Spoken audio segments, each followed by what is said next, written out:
Science, Technology, and Society, and a professor of environmental studies. I'd like to introduce our ASL interpreter, Emily Phipps. Thank you, Emily, for interpreting for us at Common Hour. Please note that if you need to change your screen view to include Emily as you watch, you can adjust the screen display mode in the small box labeled View towards the upper right of the Zoom window. You can enable the closed captioning, CC, at the bottom if you like as well. A very warm welcome to all at our fourth Common Hour of the semester. Common Hour is a unique and inclusive program that brings the Franklin and Marshall community together every week during the academic year for culturally and intellectually enriching events. It's the only regularly scheduled event that unites students, faculty, staff, and invites the larger community to join us. Throughout the pandemic, Common Hour has continued to provide a virtual gathering space and a source of inspiration, education, and compelling discussion for the F&M community and beyond. We hope you'll join us during Common Hour next week for a talk by Gideon Bromberg entitled "The Middle East Water and Energy Crisis Knows No Boundaries." Please follow Common Hour on our webpage, the Presence Events calendar, and our F&M Common Hour Facebook and Instagram pages. During today's event, Zoom viewers can submit questions for our speaker via the Q&A feature. Please indicate your affiliation with the college, but we don't necessarily need your name. And now I'd like to introduce Dr. George Forlas, visiting professor in philosophy and government at F&M, and the Schiff Endowed Chair of Applied Ethics at Hampshire College, who will introduce our speaker today. Thank you, Jim. Welcome and good morning, everyone. It is my pleasure to introduce our Common Hour speaker, Dr. Stephanie Rivera-Barrus. Dr. Rivera-Barrus is now, as of yesterday, Associate Professor of Philosophy at Marquette University.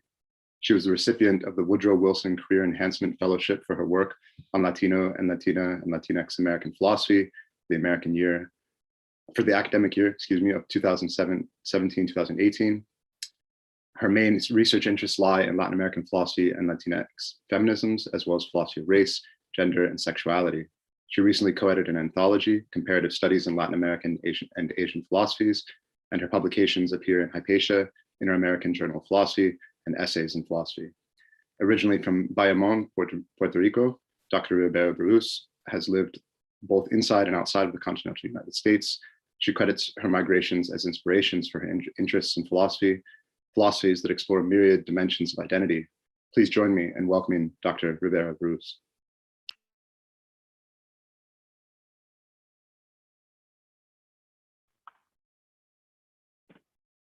Excellent. Thank you so much for having me today. So thank you all for inviting me. It's such a pleasure to be here and to be sharing some of my new work with all of you. And also just an honor to be linked up with Lancaster, which funny enough, Pennsylvania, which is funny enough, part of a place that reminds me of where I learned to speak English. So, but with that, I think I will just jump right in.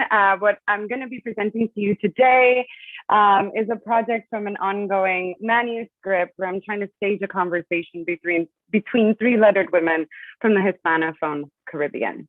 And so I'm hoping to share some of that work with you today. So with that, let's get started. Okay. The truth is always complicated. As Michel Rothriot writes, quote, each historical narrative renews a claim to truth. History is memory, but it's always complicated by what is not present, by what is silence, which at the same time is part of its construction. History is a social process and always produced through a particular bundle of silences, which continue to demonstrate that history is about power. That is to say, quote, power is constitutive of the story. So I asked, what philosophical stories do we tell? For whom is the story and history of philosophy? Whose story is it really? My point of entry into this project is a place of non-being, a space of silence, whereby the intellectual histories of the Caribbean and Latin America and the peripheralized subjects therein are relegated to the footnotes of historiography if they make it to the pages at all. Silences, Trujillo tells us, enter into the historical production at the moment of fact creation, the making of sources, the moment of fact assembly, the making of archives, the moment of fact retrieval, the making of a narrative, and the moments of retrospective significance, the making of history with a capital H. In this project, I take a critical stance on the silences of philosophical history, which seldom point to an archive, but rather insist that its sources are those that live in the moments of retrospective significance, as if magically predetermined, when the truth seems to be more heinous, depending on who's telling the story.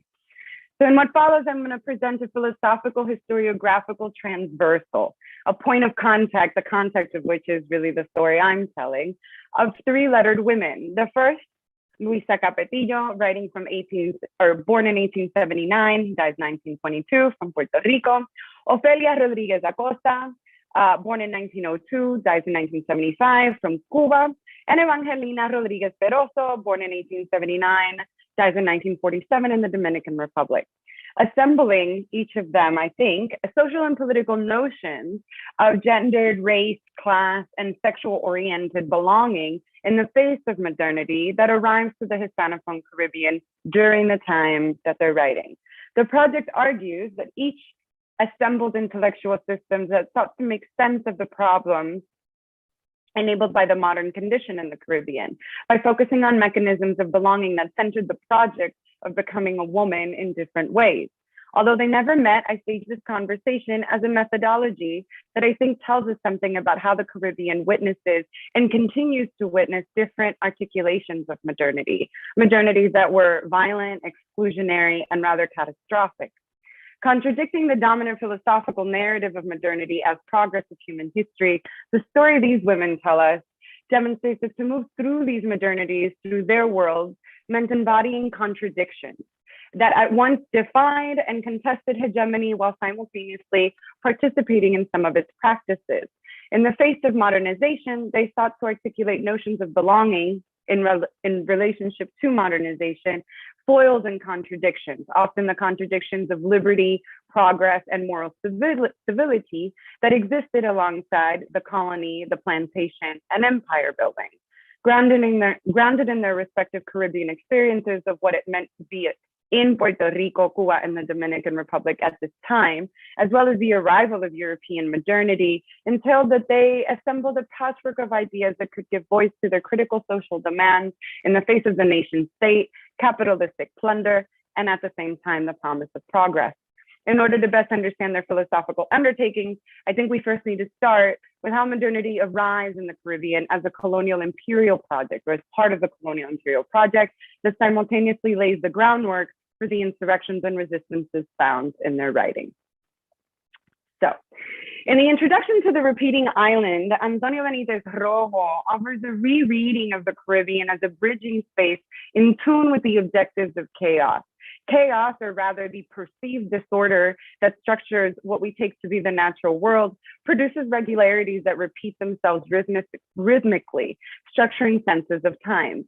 Using the notion of chaos as a frame of reference, the Caribbean archipelago presents a historiographical turbulence and at the same time, a pluriversal landscape through rhythmic repetition that has no boundary or center and echoes across temporal boundaries.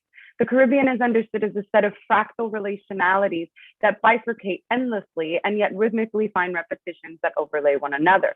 The Caribbean lives and breathes in the wake of colonization and imperialism as it disastrously bleeds the wealth of the West. How to tell the stories of ideas, intellectual stories from the Caribbean? How can we articulate a philosophical historiographical project amidst such turbulences? It is, following Edouard Glissant, a historiography traced from its underside, rhizomatically spread out beneath the surface that continues to bifurcate. The marker of European modernity as the pinnacle of human progress is given discursive credence to the articulations of liberal ideas of democracy, liberty, and civility that imagined Western Europe as the teleological culmination of human development from a, quote, state of nature at the heart of unfolding. of world history. The hegemony of this narrative is encapsulated in what we now experience as Eurocentrism, or rather a perspective of knowledge associated with the secularization of bourgeois European thought alongside the stretch of global capitalism. This articulation of the world and global perspective drew from the scientific approaches at the heart of European modernity. Specifically, Eurocentric rationality yields an articulation of dualism that fits the model of human progress, whereby we distinguish between what is capital and what is pre-capital, what is Europe, what is non-Europe, what is primitive, what is civilized, what is backwards, what is modern. Moreover, European modern rationality establishes a temporal ordering of the world that understands time and its unfolding in a linear evolution from a presupposed primitive state to a culmination in Western Europe. And against this backdrop, race, sex, gender emerge as biological markers of human difference that serve to justify the distorted relocation of non-European difference to the past. Such understandings of the world catastrophically and justifiably make possible mass genocide, enslavement, and the consequent disposability of Europe's others in the construction of human social progress. Modernity, albeit provincially European, marks itself as the epicenter of universal intellectual dominance and progress. Concepts like citizenship, rule by the modern state, civil society, public spheres, human rights, equality, sovereignty, and even scientific rationality bear the mark of European modern thought. And so it's for this reason that Dipesh Chakbardi notes, quote, these concepts entail an unavoidable and in a sense indispensable universal and secular vision of the human. The European colonizer of the 19th century both preached this Enlightenment humanism at colonized and at the same time denied it in practice. In effect, the heritage of European modernity is a global one, albeit if it is still provincially European. And it's for this reason that modernity as sets of intellectual tendencies, practices, and social structures takes on many forms and can be argued to be plural. There are many coval modernities. Hence, modernity was not an ethos that permeated social fabrics evenly, but rather a heterogeneous assemblage of strategies, effects, and forces brought into existence by the operations of colonial power and enslavement. The underside of this modernity then was that which was defined up against the human, that was the subject of rational social scientific progress, that is the non-human who could be justifiably instrumentalized in the labor processes that made capitalistic modernity possible. And race in this context becomes a key marker of justifiable difference that could serve as a boundary for the human, thus redefining in a universal key the limits of life and death, of both who is living, who can be alive, whose life can be reproduced, who is marked as outside the bounds of human life, and thus justifiably exterminated in the name of human progress. Nowhere is this fact most notably felt than in the Caribbean. So the arrival of European modernity to the Caribbean is going to come by way of the plantation, the transatlantic slave trade, and settler colonization. The arrival is violent, rupturing, traumatic. The transatlantic slave trade engendered the first migrations driven by capitalistic development and the need for human labor long before there was a proletariat working class in Europe. Yet at the same time, the Caribbean has been largely excluded from the modern narrative arc. It sits on the fringes, if at all, of the unfolding of history linked to the development of intellectual human progress. But nevertheless, for this reason, Sybil Fisher writes, and here I quote, the Caribbean was really never a remote area on the margins of the known world, outside of modernity and beyond the reach of modernization. Far from being a remnant of traditional pre-capitalist practices, slavery in the Caribbean was one of the first and most brutal appearances of modernity. End quote. From this perspective of the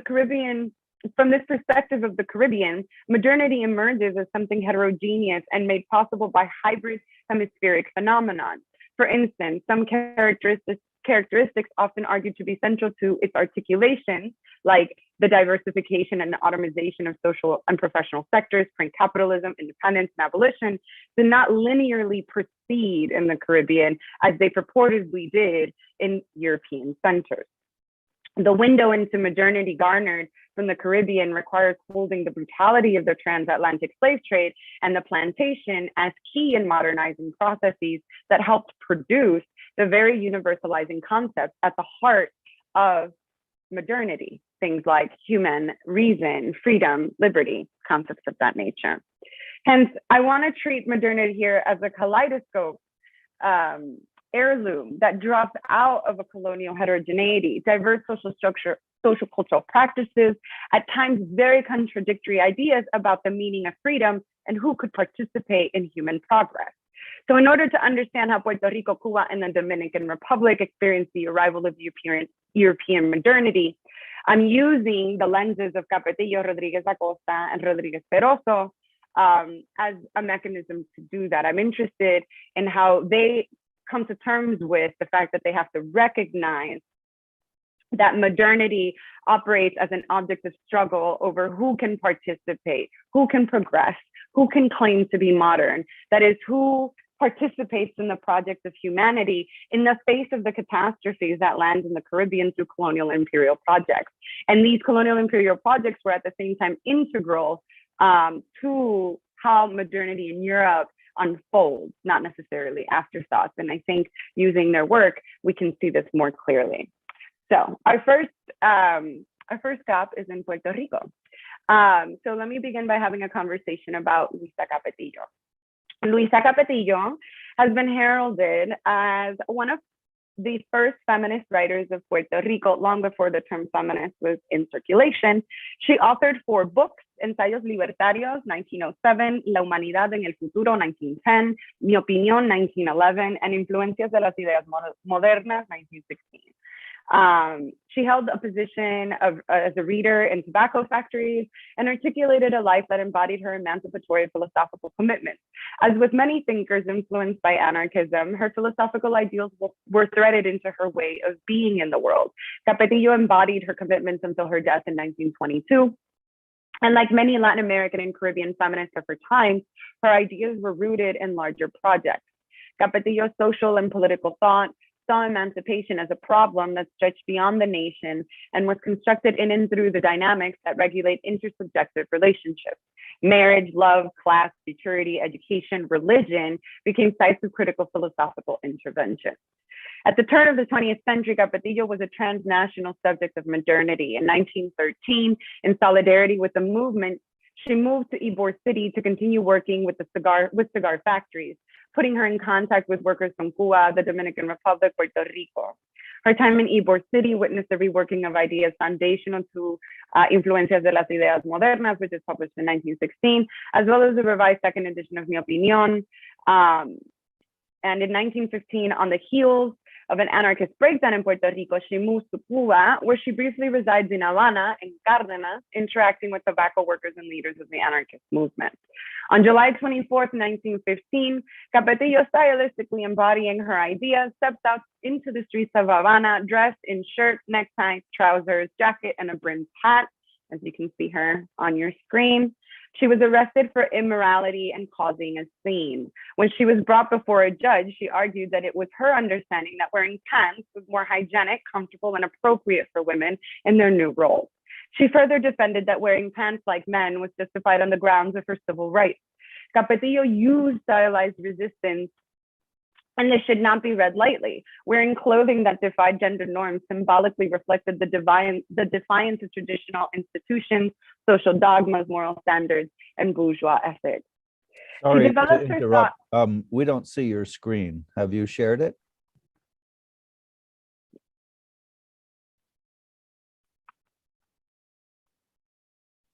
Oh man, really?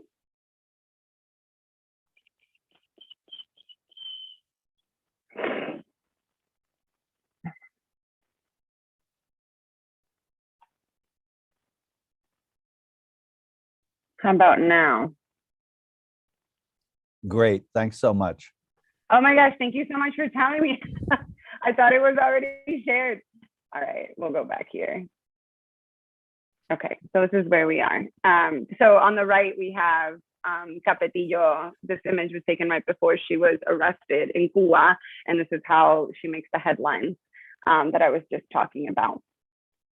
So she develops her thought in an intellectual moment in Latin America, where ideas about science, claims about natural life and religion, claims about moral and social life were severed from each other. In this context, positivism, primarily through the writings of Comte, takes take intellectual hold as it upholds the importance and primacy of science, and rational thinking.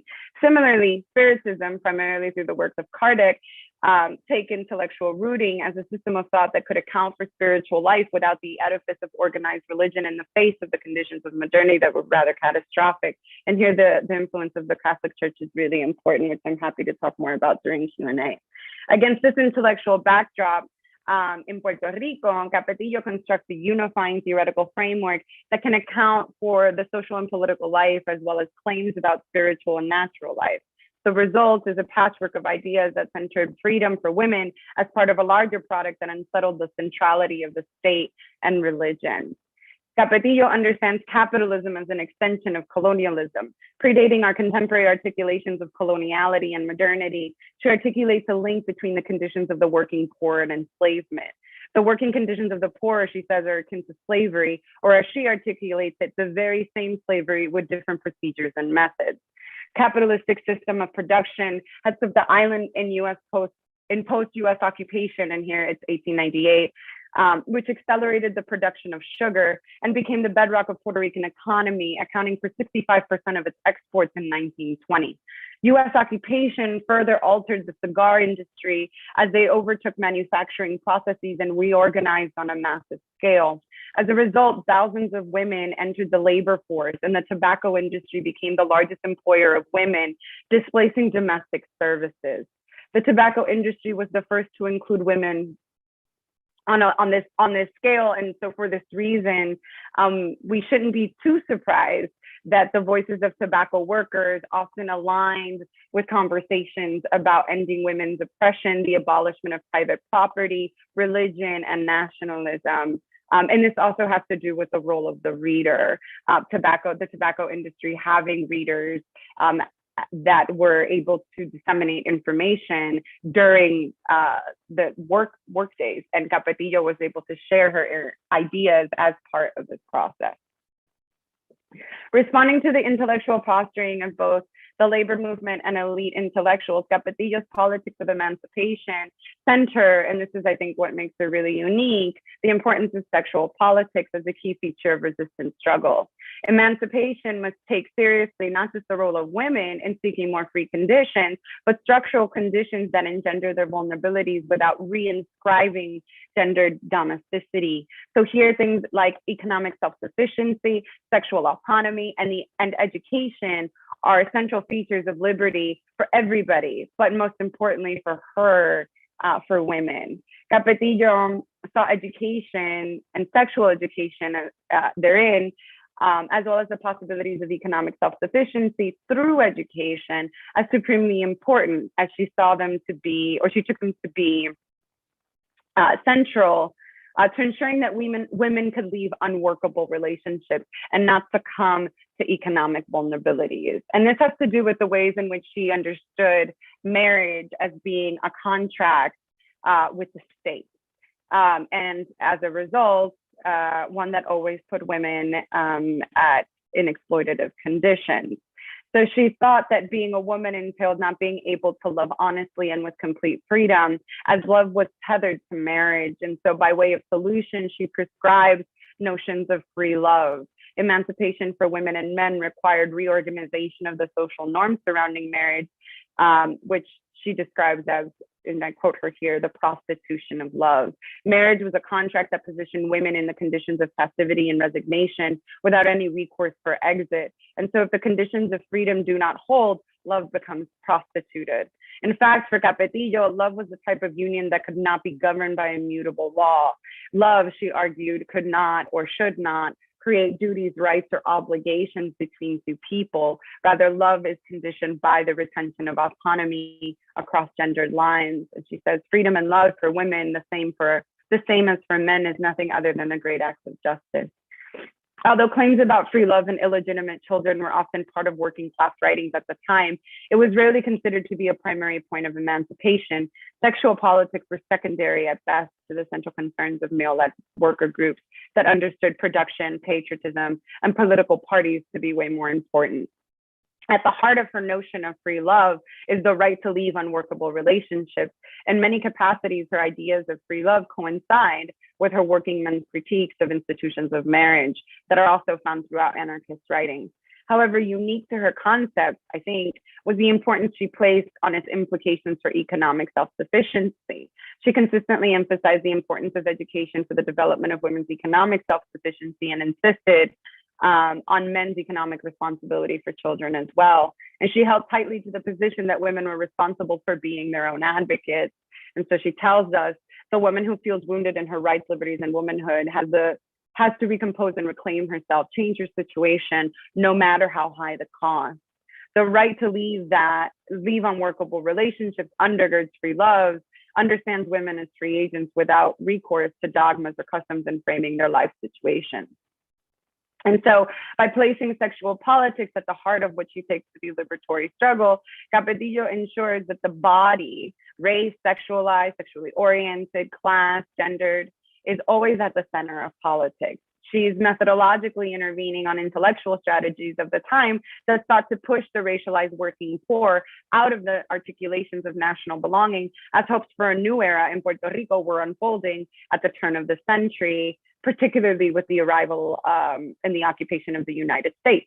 Imbuing herself in a discussion on sex and its codifications implied that she was taking concern with bodies that were, quote, deemed fit, honorable, or decent, right, reproductive for national belonging.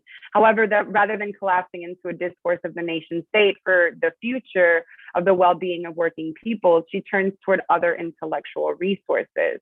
And here she draws on discourses of the rational, and in tune with the split between religion and science, she argues that emancipation is rational insofar as what is rational seeks to unravel the pernicious conditions that do not forge conditions of liberty. The project of human reason takes on new meaning, where ignorance for her is criminal and indifference is inhumane. And so in arguing for the rationality of emancipation, Capetillo is also undermining the discourse of reason that was covertly deployed in order to justify the lack of liberty in the conditions of the working poor. All right, so that's Luisa Capetillo, writing from Puerto Rico. So now we'll shift to Ofelia Rodríguez Acosta, born in 1902 and she dies in 1975, writing to us from Cuba, right? Again, at the same time. Ofelia Rodríguez Acosta was born in Pinal del Rio in 1902, which interestingly enough is also the hotbed of tobacco production of Cuba, right? Another way in which I think Ofelia and Luisa are linked, even if they're not necessarily reading each other. She dies in 1975. Her place of death remains controversial, as some have argued it to be in Mexico City, while others in La Habana. Nevertheless, each account concurs that she died in a mental institution. She was the daughter of a judge, a graduate of the Institute of Havana, a traveler, and most importantly, a publicly independent and quite controversial woman of her time. She authored 7 novels, 2 books of short stories, 1 of crónicas, 3 short essays, and 1 play, as well as numerous articles in journals, Bohemia, Carteles, Social, and Grafos, and local newspapers. From 1923 to 1928, she was an active member of El Club Femenino de Cuba, or the Feminine Club of Cuba, one of the most important feminist organizations in Cuba at the time. She briefly belonged to a women's labor union and was staunchly opposed to the Machado dictatorship, which ran from 1925 to 1933.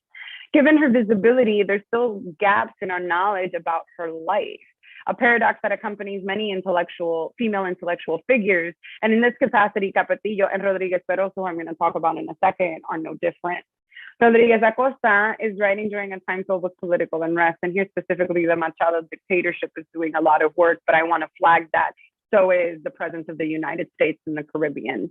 That subsequently makes national sentiment an ever-present part of the national discourse. Women are a part of this moment in Cuba. By the mid-1920s, the feminist movement in Cuba was gaining wider support from Cuban society. No, wait a moment.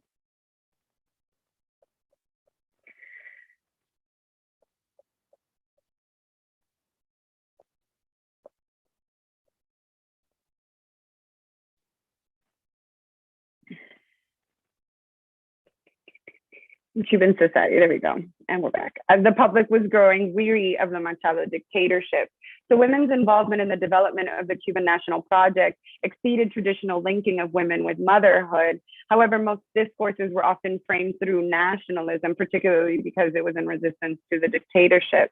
To this effect, Rodriguez Acosta's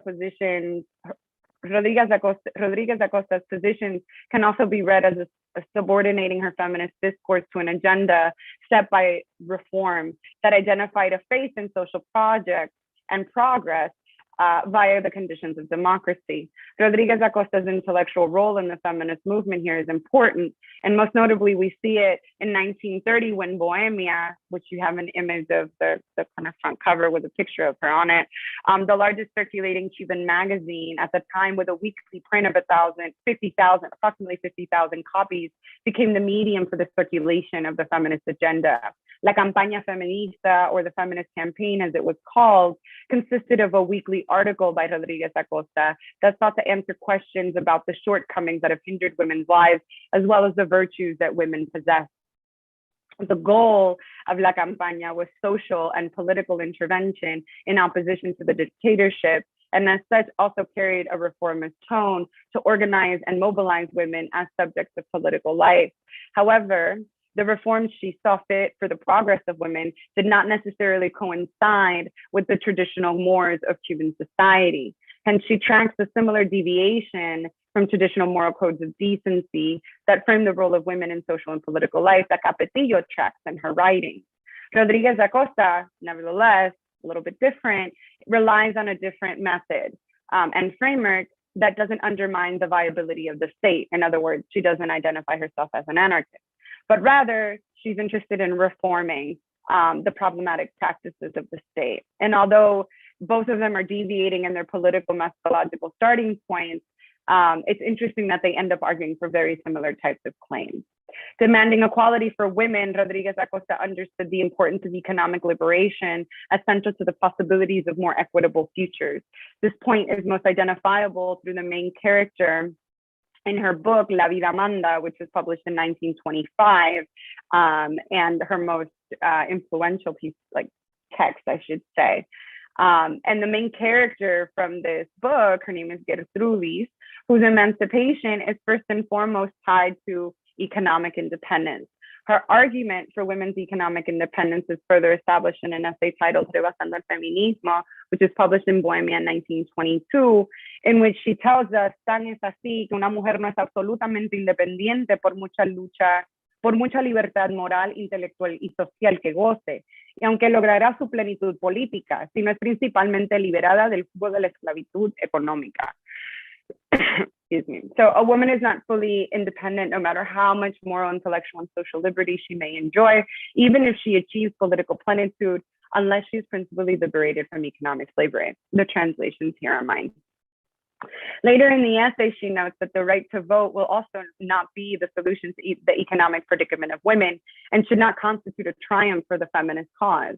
For her, the feminist project centered the importance of economic independence for the liberty of women in that it created the conditions for social and political life more broadly. And she was unabashed in her criticism of Cuban politics for its exclusionary practices, as well as its inability to produce equality. And the solution wasn't going to be found in just giving women the right to vote. We had to attend to something more broader and structural. Her feminist positions were complex and centered the intersections between class and gender. And here we see the influences of Marxist thinking in her work. And for her specifically, the nexus of gender, sexuality, and class did not incorporate a conversation about race. Although embedded in a national context that has been articulating the problems of race, her ideas don't name it explicitly. And Capetillo is quite similar in this capacity, as is Rodriguez, but also I'll talk about in a second. However, I think it's really important to note that all three of them, their attentiveness to gender, to class, and to sexuality, I think implicitly do a very important type of work, because in order to engender race, we have to appreciate the mechanisms by which race is produced. In other words, to talk about race is always already to talk about sex and sexuality. And here I want to follow a similar line of argument with with all of them in mind, and note that their lack of direct attention to race doesn't mean that they're not talking about race. Rather, they're drawing attention to the mechanisms that produce race. One of the most notable examples of this is found in the attentiveness specifically of Rodriguez Acosta in centering sexual politics as part of her system of thought. So Rodriguez Acosta disavowed the roles imposed by the patriarchal order of the family that identified marriage and motherhood as the pinnacles of women's lives. Critical of marriage and motherhood, much like Capetillo, she argued that these imposed social roles that worked against women's potential. And she was attentive to the fact that marriage was actually really underpinned by economic necessity. People stay in marriages out of economic need and convenience that enslaves them to the institution. And so her skepticism of marriage is rooted in larger concerns for economic stability for women, as well as her understanding of marriage as a myth of harmonious union that was upheld by the very institution. So then the problem for her is the social underpinnings that make heterosexual normative marriage meaningful and desirable in the first place. That's where she sought to make the intervention.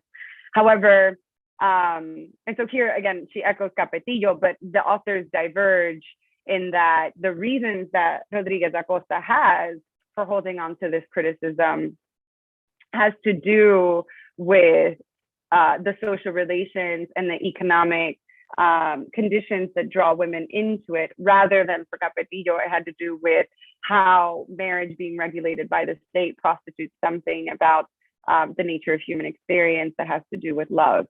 And so again, they arrive at very similar conclusions in terms of their criticisms of marriage, although they get there through different types of intellectual assemblages. Rodriguez Acosta makes this very clear through her reformist framework. And so, although it seems as a critique of marriage for her, for both of them, a critique of marriage is always a destabilization of the modern nation state in certain respects, given that marriage is a mechanism for regulating the subjects of the nation state and its reproduction. And so the body is linked to the nation, then the body's union with others is regulated, then so is the futurity of the nation. And so in intervening on conversations of marriage at the time, they were both intervening on those processes.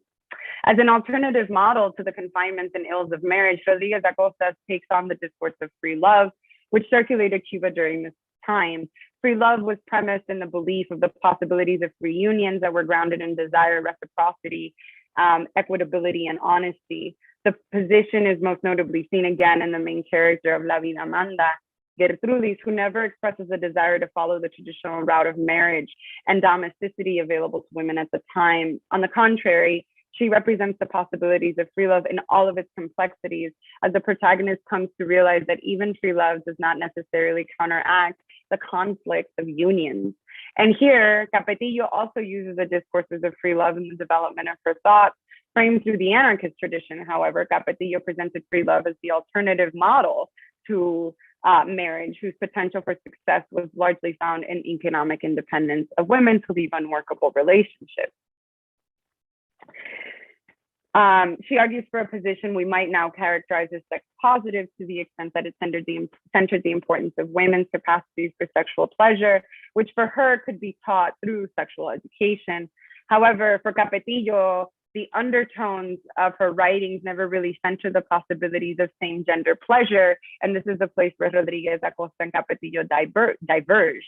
Capetillo's position shouldn't be all that surprising, which also makes Ofelia Rodríguez's Acosta position quite surprising, or unique, I should say, given the influence of naturalism that can actually be found in both of their thoughts.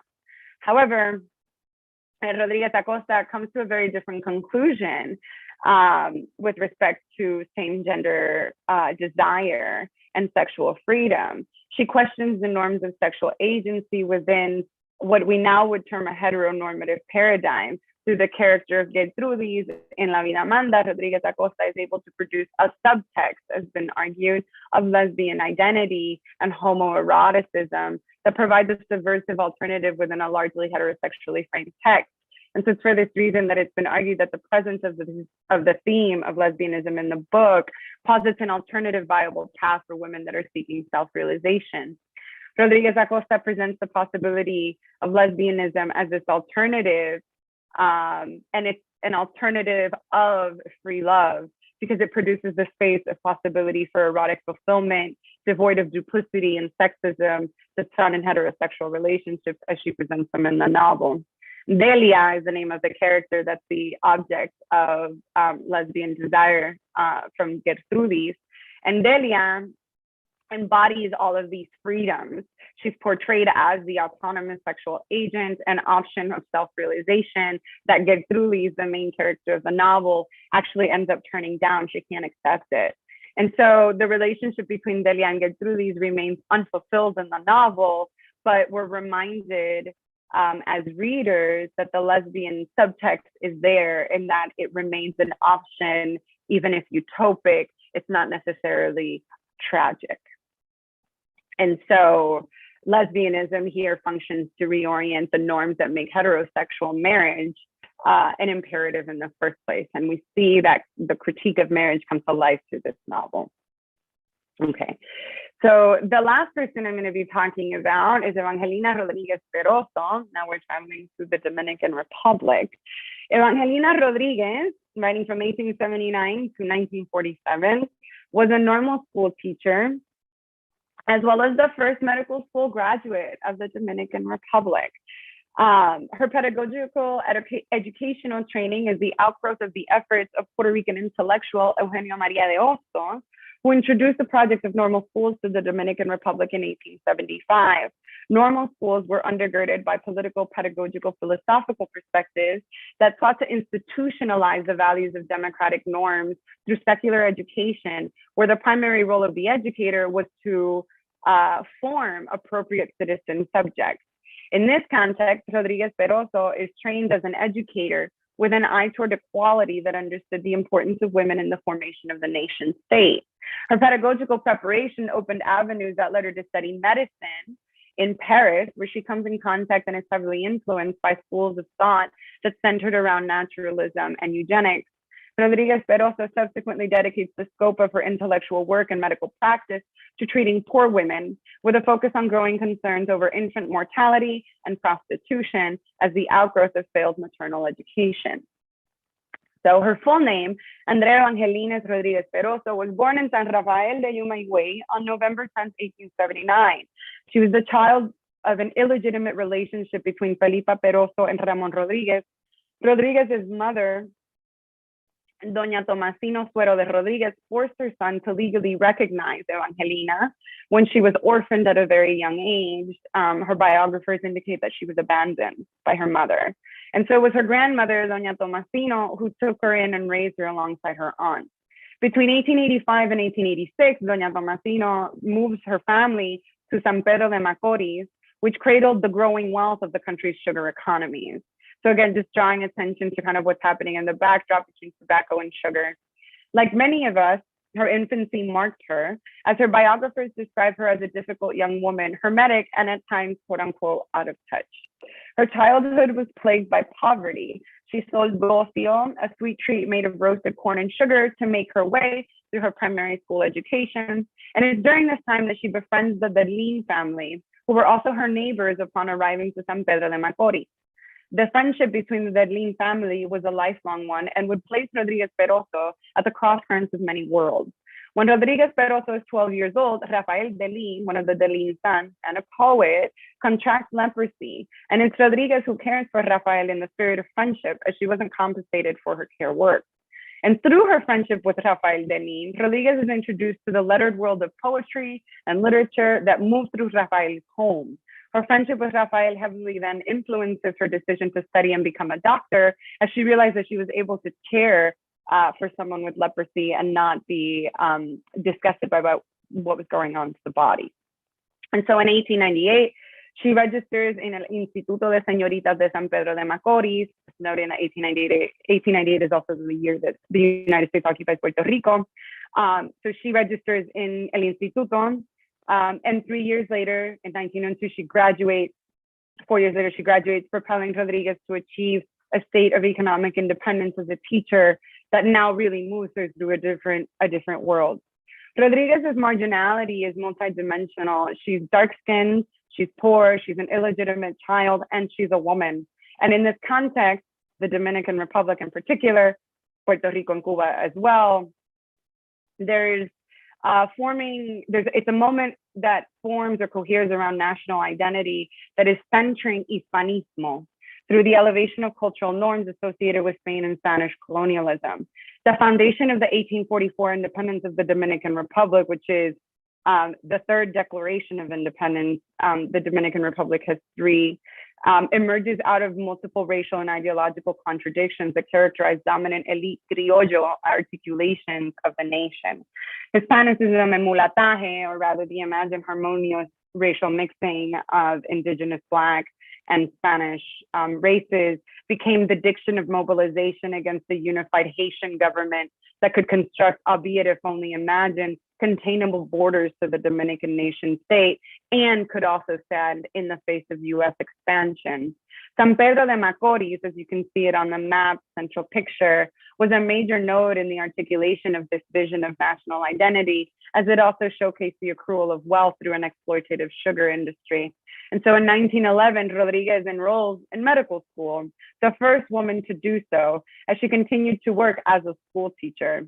The death of her mentor and friend, Ana Gaona Moscoso, who was also the director of the school, leads Rodriguez into the role of the director while simultaneously completing her medical degree. In December of 1911, she defends her thesis, Niños con excitación cerebral, or children with cerebral excitation, making her the first woman graduate and therefore the first woman doctor of the Instituto Universitario de la República. In 1915, she publishes Granos de Polen, which she actually publishes with the intent of accumulating resources to be able to continue her medical studies abroad in her area of specialty. She wanted to further specialize in pediatrics and gynecology. And although the book didn't sell enough copies to be successful at its goal of raising money, it does leave us with the most comprehensive trace of Rodriguez in diction. Granos de Polen situates Rodriguez as part of a national conversation of lettered writers seeking to assemble ideological concepts of nation that were central to the modernizing project of civilization and progress. And in this way, she joins Capetillo and Rodríguez Acosta as lettered women resisting and contradicting modernizing processes. The voices of these national conversations were often groups of exclusive criollo men, often the owners of newspapers and printing presses, allied with ideas of Hispanicism and racial harmonious mixing in order to articulate their visions of civilization. And here, Granos de Polen makes a really critical intervention on the conversations of national belonging by centering what we now would term maternal republicanism, long before the political nature of motherhood would serve to support feminist claims of the 21st century. In this vein, maternal republicanism justified the education of women as a key feature in the success of newly independent republics, as women would guarantee peace and harmony through their role as mothers and caretakers of future citizen subjects. It being as lettered criollo was a proxy for the nation state, then Rodriguez's Granos de Polen attempts to find ground from which to center the fact that the nation state must be reproduced and that labor cannot be done without the work, the reproductive work of women. Granos de Polen was the only published work we have of Evangelina. The book was published in San Pedro de Macorís and was described in an announcement to the local newspaper as a book that centered on moral lessons for women and mothers.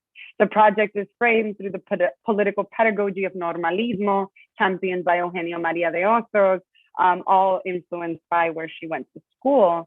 But Eugenio María de Hostos had a large hand in opening normal schools in the Dominican Republic between the years of 1875 and 1879. Normalismo was an intellectual current that swept Latin America, largely influenced by positivism, that took the classroom as a space of social transformation where democratic values could be conferred on lay people. Education was the mechanism of instilling morals and norms that allied with the formation of new nation states, and thus an institution oriented around the production of ideal citizen subjects. The teacher's role was to sculpt the citizen and act as a civilizing agent, an apostle of the nation that could propel people into civility. And so for Hostos, this pedagogical commitment was one rooted in ideas of justice and equality. Both women and men had roles to play in the education of the masses, and women were certainly foiled into this project in the Dominican Republic, thanks to Salome Ureña, one of Dominican Republic's most known poets, who ends up opening up a normal school for women. Evangelina, of which the school that Evangelina attended was a branch of, that was the second one opened in the country. Evangelina's commitments to normalismo can be read in the orientation of Granos de Pollen, which is dedicated to disseminating what she took to be the most important values that should propel the life of women, motherhood. In line with maternal republicanism, motherhood ideally in the context of marriage was a proxy for national reproduction, the reproduction of the people that would hold the nation together through its participation in civility and progress. Mothering was and continues to be a political project. In the opening pages, she sets the tone by writing, los padres aman a sus hijos buenos o malos porque son su propio yo. En continuación, psicofisiológica. Como yo tengo que amar mi libro, bueno o malo también, porque es el parto de mi espíritu por quien me voy a perpetuar, tal vez en continuación psicológica. Parents love their children, good or bad, because they're psychophysiological continuation of them. Just as I have to love my book, good or bad, because of the birth of my spirit through which I will perpetuate my psychological continuity. Here we see the ways in which Rodriguez is thinking about the effect of the transference of knowledge through the institution of the family. The family, marriage, and more importantly, the familial environment was crucial in the development of a human, further reflecting her naturalist intellectual framing. We witness Evangelina ushering in a line of thought that drew from her ideas about eugenics that articulate the reproduction of citizen subjects of decent moral standing. If indeed the role of women in the production of the nation was through the social cultural reproduction as they participated in mothering and marriage, then attending to the relationship between environment and person was key to the production of modernity in San Pedro de Macorís, more specifically. Modernity, civility, decency, hygiene, progress had to be produced. They weren't givens in the context of the Caribbean, a context which both propelled the production of modernity as it ravaged the Caribbean all the same, a violent arrival. Hence, by participating in marriage and mothering, women could also participate in modernity. In other words, they could survive as they morally guarded the family. And so women's relationship to marriage was of central importance for the identity of women and to their social and political role as nation builders. The question for Evangelina was indeed one about social reproduction, but one that pointed to the concerns with the relationship between human and its most natural states, which for her involves centering women's relationship to breastfeeding. And this is, I think, one of the most interesting parts of her work, where she draws an analogy between the fad what was at the time considered a fad to stop wearing corsets. She says breastfeeding is to become popular in the way in which the lack of the use of a corset is becoming popular in order for it to actually take hold. And again, here we have another instance long before Western feminist conversations about breastfeeding became part of mainstream conversations. Evangelina Rodriguez was advocating for the possibilities of better infant mortality through her interventions on human bodily processes of reproduction. So much so that upon her return from Paris, she establishes a milk bank for mothers and would eventually come to make the most marginalized and impoverished women, often prostitutes and children, her primary patient population. And so here, she was also a proponent of sexual education, something she shares with Ofelia and Luisa, as she understood venereal disease to be a key feature of where she wanted her medical practices to intervene. Let's see, so I don't lose my sense of time here and wrap up a little bit. So it's important to note here that her emphasis on venereal disease, sexual education, and things of that sort have to be read against the backdrop of the US occupation of the Dominican Republic in 1916, where moral education was already cutting across sexual education in ideas of the production of a healthier state, but the production of a healthier state had to do with US military involvement and its waging campaigns against prostitution. So military rule entailed the development of a public health system in the Dominican Republic that served to make military power quite visible, US military power, and were ultimately institutions that would deny Evangelina entry on accounts of her gender, her race, and her class. And ultimately, sanitation work would become a mechanism through which dominant elites, both US and Dominican, would craft their identities as vanguards of the social order. Granos de Pollen, in its very title, embodies the intertextual literary influences that assemble how she's thinking about this stuff. So pollen is a substance produced by seed plants. That's back to our sciences. Gametophytes, pollen grains. We have a picture on the screen of what they actually look like. And this is what the title of the book is called. And so she's centering a process of reproduction of plants as a metaphor for the vision that she has for the manuscript, which she describes as grains of pollen as being the most appropriate literary pollen. Hopefully its content will correspond to the title, and that every grain blown through the social wind will find fertilization. Rodriguez's use of these intellectual currents here, right, of naturalism and positivism are quite obvious as she takes the reality to be concomitant with the natural, exhausting the possibilities of the supernatural. This is part of a critique of religion and the Catholic Church that is really prominent also at the time, again, the historical backdrop being quite important. And I can answer questions about that if there are any. So Evangelina's life work would come to be nearly erased from the history books as she was the target of state-sanctioned violence during the Trujillo regime. Her critical stance issues of Trujillo led to her exclusion from medical congresses, as well as the erasure of her name as part of the National Medical Directory. This initiates a moment in her life characterized by mental health collapse. Following a sugar workers' strike in 1946, Evangelina was arrested and tortured, accused of having instigated the strike because of her friendship with Spanish refugees that participated in state resistance for working conditions. I'm sorry to interrupt you. You have about 4 minutes left. Perfect. Okay. Yeah, we're there. Thank you. She was beaten without mercy, abandoned when the military realized that she was actually not associated with the strikes, and she died shortly thereafter. She was 68 years old. So I just want to close out this kind of conversation that I staged with ushering or gesturing towards the work of Lorgia Garcia Peña in the Borders of Dominicanidad, where she tells us that the Dominicanidad in general has a multiplicity of borders, often in and through the body of the border subject. And the archive of contradictions that make the Dominican subject cohere are written in and through the body as an assemblage of articulations, discourses, trauma, myth, and historical events.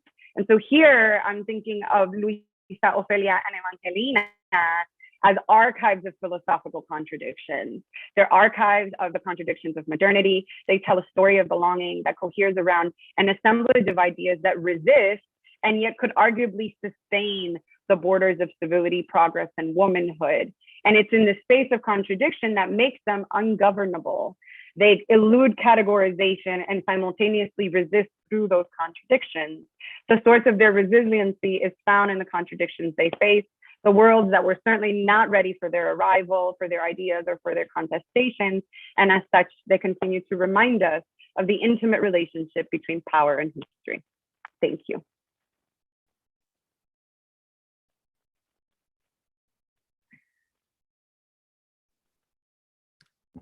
Great.